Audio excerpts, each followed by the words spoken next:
On ne parle pas assez, bien sûr, des hôtels. Et nous sommes ce matin en direct avec Vincent Haen. Merci d'être avec nous. Merci. Vous êtes propriétaire de l'hôtel Windsor Opéra, Paris 10e. Et effectivement, ce sont un peu les oubliés de cette crise. Oui, enfin, parmi les oubliés, parce qu'il y en a beaucoup d'autres secteurs aussi. Mais c'est vrai qu'à côté, peut-être des restaurateurs, oui, parce que vous n'êtes pas contraint de fermer. Il n'y a pas eu des mesures administratives comme pour les autres. Donc vous êtes ouvert, mais évidemment, compte tenu du contexte, il y a quasiment personne. Est-ce qu'il y a, par exemple, chez vous, du monde actuellement ? Ce soir, exceptionnellement, j'ai un client qui est un habitué, à qui je confie une clé de la porte d'entrée parce qu'il s'est rentré tout seul. Il s'est allé dans sa chambre tout seul. J'ai eu 3 clients début novembre. J'ai eu 4 clients pendant la Fashion Week en octobre. J'ai eu 6 clients une nuit en septembre. J'ai eu personne en juillet et août. Et en fait, je fais 99% de baisse de chiffre d'affaires depuis mi-mars. Et est-ce que vous avez des aides ? Alors, vous avez des salariés, mais là, les salariés, eux, sont en chômage partiel. Alors, le chômage partiel, on y a eu droit. Il a même été prolongé pour nous, heureusement. Donc, la totalité de mon personnel est au chômage partiel depuis mi-mars. Ce qui fait que ça ne me coûte rien. En masse salariale, ça ne me coûte rien. Eux, les pauvres, ils touchent 86% de ce qu'ils gagnaient. Donc, ils ont des fins de mois difficiles. Voilà. Mais eux ne me coûtent rien. En revanche, moi qui suis patron, moi, j'ai le droit à rien. Donc, moi, j'ai pas de salaire. Oui. Et donc, il y a des milliers de patrons d'hôtels comme vous qui sont... Rien qu'à Paris, 1600 hôtels sont dans mon cas. Rien qu'à Paris. Et dans ma catégorie, moi, je suis un petit hôtel 4 étoiles. Je crois qu'on est 400 hôtels 4 étoiles à Paris. Et on est tous logés à la même enseigne. Alors, mais vous avez des frais quand même. Mais des frais énormes. Et puis des loyers. Et puis nous, c'est pas des loyers de boutiques et de commerce en pas de porte. Nous, c'est des immeubles entiers. Je vais atteindre 100 000 euros de retard de loyer. J'ai reçu un commandement de payer il y a 2 semaines. Ça veut dire que le processus d'expulsion, si je trouve pas une solution, va être enclenché. Et alors là, est-ce qu'il y a des sursis à qui vous vous adressez ? Alors, est-ce que c'est le gouvernement, la mairie de Paris ? Si je vous suis très reconnaissant de m'inviter en tant qu'hôtelier, c'est que je suis stupéfait que les hôteliers aient été exclus du message du président. Non, d'abord, d'une part, mais surtout de la fermeture administrative. C'est-à-dire que moi, j'aurais bien aimé être traité de commerce non essentiel. Parce que du coup, j'aurais eu une fermeture administrative et il serait plus facile de mettre des choses en place. Et surtout, on aurait plus d'aide. Ça me donnerait peut-être des arguments pour essayer de négocier avec mon bailleur, qui pour l'instant veut rien entendre. Et puis, ça permettrait de bénéficier de ce que le gouvernement met en place pour les entreprises qui sont fermées administrativement, ce qui n'est pas notre cas. Donc, je trouve ça très hypocrite de la part du gouvernement. Enfin, ils font ce qu'ils peuvent, mais je veux dire... Ils n'ont pas eu besoin de faire d'arrêté de fermeture pour nous, les hôteliers, puisque de fait, nous n'avons plus de clients. Et plus du tout de clients. À Paris, on fonctionne avec 3/4 d'international, il n'y a plus de vol, il n'y a plus de touristes. Bon, donc ceux-là, on les a pas. Ensuite, le quart qui reste, c'est soit de l'individuel, soit des sociétés. Les individuels, il n'y en a pas parce qu'il n'y a pas de déplacement, et les sociétés, il n'y en a pas parce qu'il y a du télétravail et que de toute façon, toutes les salons, les conventions à Paris, tout ça est annulé. Donc en fait, on est vide et que le gouvernement a donc pas eu besoin de faire des arrêtés de fermeture pour nous, puisque nous étions fermés de fait. Mais j'imagine qu'il y a des négociations avec les syndicats. Alors, je crois que le Synorca fait le max. Il est chez Bruno Le Maire tous les 2 jours, etc. Mais pour l'instant, rien n'a été fait. Oui, mais alors, on vous demande en fait vos loyers. Est-ce que l'administration exige encore autre chose ? Je sais qu'il y a les fameuses taxes de séjour, mais là, normalement, il n'y en a pas. Bon, alors, je vais vous citer des exemples pour vous montrer à quel point je pense qu'il y a quand même une déconnexion avec le réel, même si le gouvernement, je pense, fait beaucoup d'efforts pour essayer de se connecter au réel et savoir ce qu'on vit, mais en fait, ils sont quand même très déconnectés. Je vais vous citer 2 exemples. 2 jours après l'élection de Madame Hidalgo, maire de Paris, j'ai reçu une relance pour ma taxe de séjour. 2019. La taxe de séjour est très chère. Elle a été augmentée lors du premier mandat de Madame Hidalgo et je dois pour 2019 pas loin de 40 000 euros. Je devais le payer fin mars. J'ai pas pu puisqu'on était en confinement. Au lendemain de son élection, j'ai reçu une relance. Donc je leur ai écrit, je leur ai demandé est-ce qu'ils comptaient mettre quelque chose en place par rapport à cette taxe de séjour que je dois. Rien n'est prévu. Je dois ma taxe de séjour. Autre exemple. Et là, vous n'avez pas eu de nouveau de réponse depuis ? Non. Non. Vous l'appelez au secours, Anne Hidalgo, quoi. Ah oui. Qu'elle fasse quelque chose sur la taxe de séjour. On ne peut pas payer la taxe de séjour. Alors, bien sûr, il nous sera répondu, oui, mais elle a été perçue par vos clients, donc vous avez reçu l'argent. Mais ce n'est pas parce qu'on reçoit de l'argent de la taxe de séjour que je le mets dans une petite caisse à côté de moi, puis ensuite je sors la caisse et je la porte aux impôts. Bon, ça c'est le premier exemple.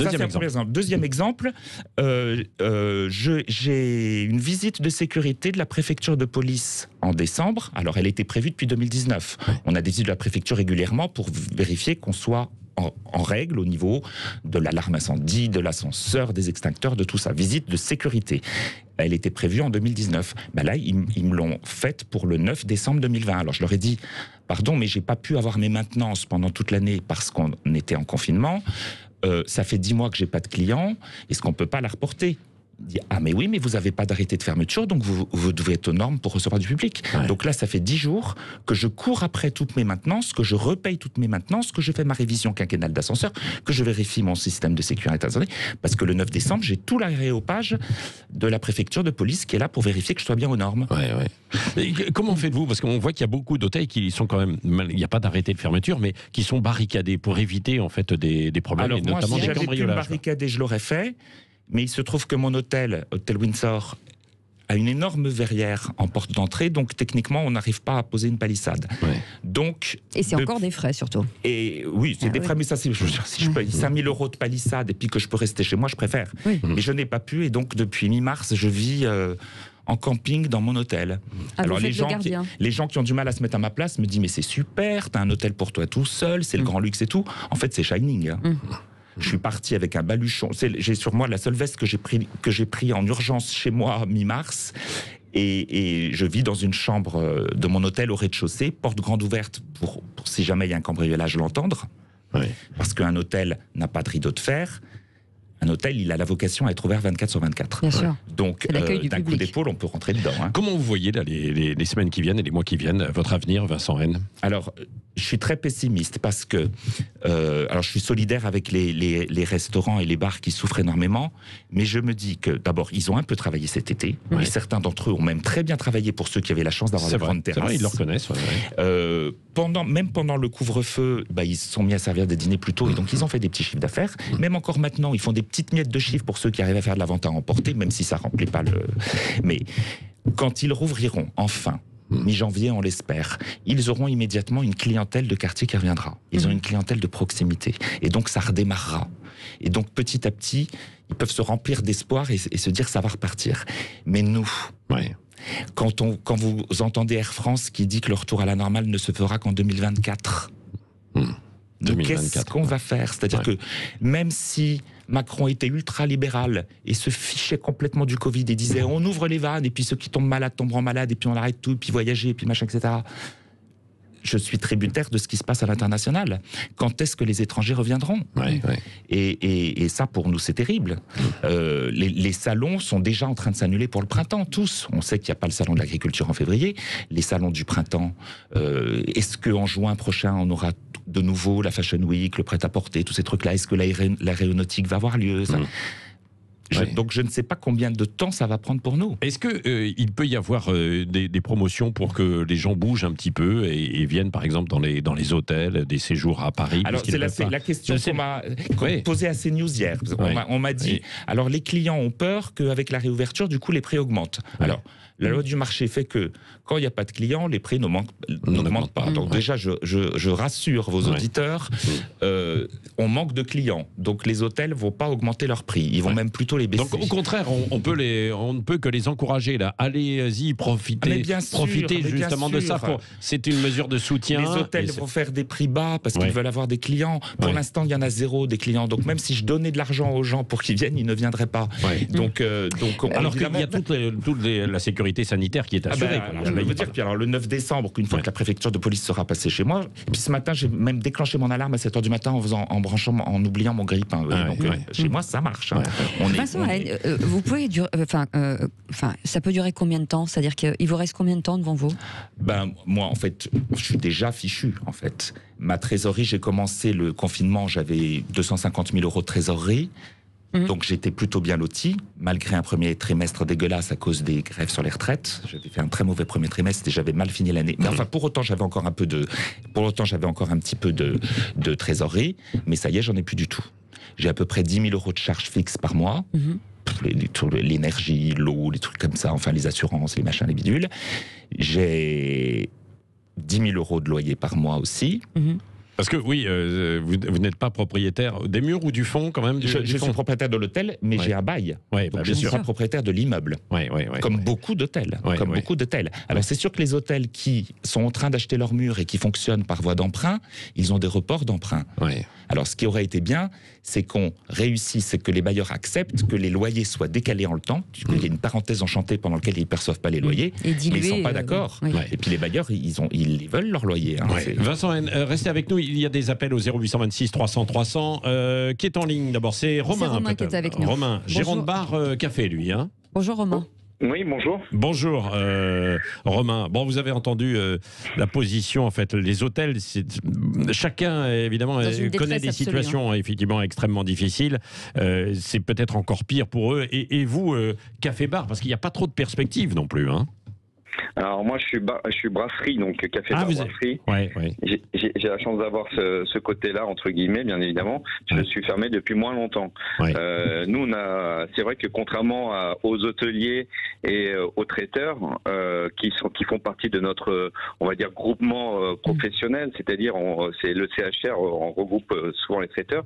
On est plutôt bien lotis. Les hôteliers, les traiteurs ne sont jamais cités en effet lors des discours, même si nos organisations professionnelles comme le GNI que citait mon confrère hôtelier se battent tous les jours et c'est vrai que on a beaucoup de chance de pouvoir travailler un peu plus que et si les hôtels sont fermés demain on perdra les touristes et si on n'a pas les touristes on travaillera quand même beaucoup moins les restaurants. Non mais ça c'est vrai. Donc c'est avec une perspective quand même d'ouverture peut-être alors 20 janvier pour la brasserie et puis ensuite les bars février peut-être quoi.